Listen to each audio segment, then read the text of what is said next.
Merci Madame Sage. La parole est à Madame Jeanine Dubié pour le groupe radical, républicain, démocrate et progressiste pour 10 minutes.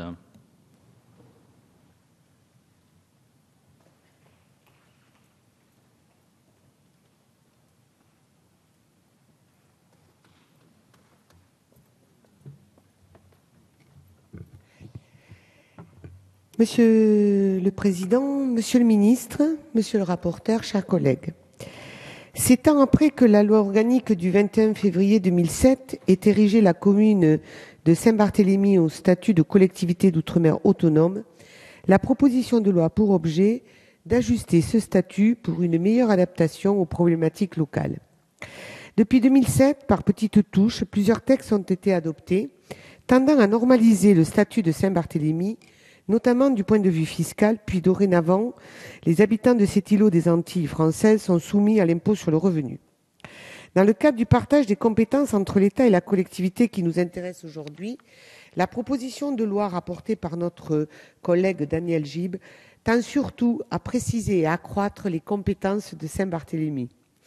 En matière de droit de préemption, l'article 1er vise à permettre l'exercice de ce droit par la collectivité pour l'ensemble des propriétés foncières pour la sauvegarde ou la mise en valeur d'espaces naturels.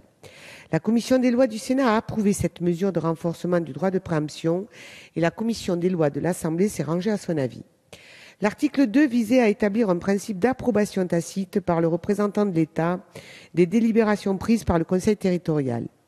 L'article 74 de la Constitution donne en effet la possibilité aux collectivités d'outre-mer autonomes de participer, sous le contrôle de l'État, à l'exercice des compétences qu'ils conservent dans le respect des garanties accordées sur l'ensemble du territoire national pour l'exercice des libertés publiques. 3 domaines étaient concernés par l'article: l'exercice de la compétence en matière de droit pénal, de séjour des étrangers et de procédure pénale. La commission sénatoriale a exposé les difficultés constitutionnelles auxquelles se serait heurtée l'application des dispositions prévues par le texte et a donc supprimé cet article. Un dispositif alternatif avait été imaginé par notre rapporteur sans succès. En revanche, la commission sénatoriale a adopté l'article 3, élargissant pour la collectivité le pouvoir d'instituer des sanctions administratives et pécuniaires. Là encore, la commission de notre Chambre a suivi celle de la Haute Assemblée. L'article 5 qui prévoyait la mise en place d'une caisse locale de prévoyance sociale a été supprimé par la commission au motif qu'une telle mesure ne revêtait pas de caractère organique. Pour autant, les difficultés rencontrées par rapport à la gestion de la caisse de sécurité sociale de la Guadeloupe ne peuvent être évacuées et devront être évaluées. Parallèlement, l'article 6 qui supprime l'équivalence de règles applicables en Guadeloupe et à Saint-Barthélemy en matière de prélèvements sociaux, adopté par la Commission, ouvre la voie à une modification du régime de sécurité sociale des Saint-Barth par la voie législative ordinaire. De nouvelles compétences sont transférées à Saint-Barthélemy avec les articles 4 et 4 bis en matière de transport. Ces transferts n'appellent pas de notre part de commentaires particuliers. Par ailleurs, d'autres dispositions relatives au fonctionnement de l'Assemblée territoriale ont été pris en compte. L'article 7 apporte 2 modifications en matière de délégation au sein des institutions de la collectivité. Tout d'abord, il vise à donner au président du conseil territorial une habilitation constante pour intenter les actions et pour défendre la collectivité devant les juridictions pour toute la durée de son mandat. Ensuite, le texte modifie les conditions de délégation d'une partie des pouvoirs du président du conseil territorial en ouvrant à l'ensemble de ses membres la possibilité d'être titulaire d'une délégation de fonction.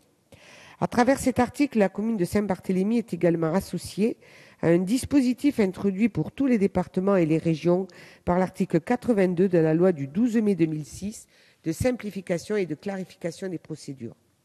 Cependant, la spécificité institutionnelle de l'île et l'existence du conseil exécutif au sein du conseil territorial empêchent que la délégation s'effectue au profit de l'ensemble des membres de l'Assemblée. Dans cette même dynamique d'allègement, l'article 10, adopté par la Commission, supprime le devoir de rédaction par le président du conseil régional d'un rapport relatif à la situation financière de la collectivité. L'article 9 visant à déterminer les règles de majorité, de quorum et de délégation de vote, de décision et de signature au sein du conseil exécutif a aussi été adopté. Initialement, l'article prévoyait la suppression de la règle imposant une majorité des membres du conseil exécutif pour adopter une décision, mais un amendement proposant le maintien de cette règle a été adopté. En revanche, la Commission a maintenu les autres dispositions de l'article. Ainsi, pour délibérer valablement, 4 membres du Conseil devraient être présents. Si ce quorum n'est pas rempli, la réunion se tiendrait 3 jours plus tard. De plus, en cas d'absence, un membre du Conseil pourrait déléguer son vote à un autre membre, chaque membre ne pouvant disposer que d'une délégation.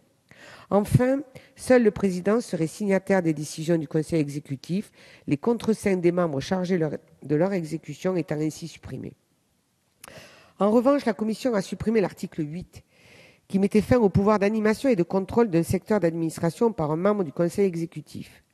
L'article 11 apporte un cadre juridique à la convocation en urgence du Conseil territorial et propose également d'entériner la pratique de transmission des projets de délibération du Conseil exécutif aux conseillers territoriaux, mais également aux membres du Conseil économique, social et culturel.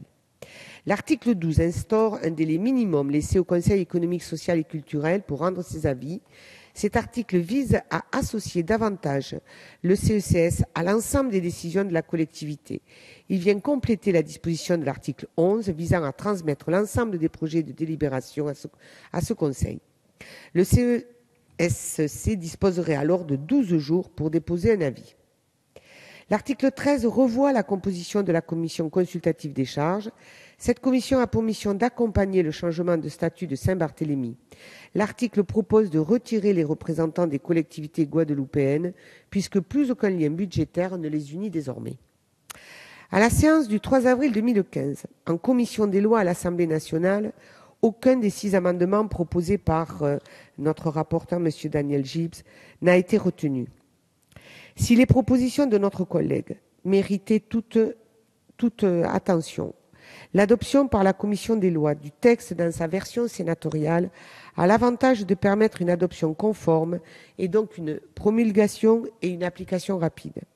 C'est pour cela que les députés radicaux, républicains, démocrates et progressistes s'y rallient et remercient leurs collègues de l'opposition de leur avoir donné l'occasion de voyager par-delà l'océan Atlantique et de s'intéresser à cette île paradisiaque dont les standards en termes économiques et sociaux sont bien éloignés des nôtres. Je vous remercie.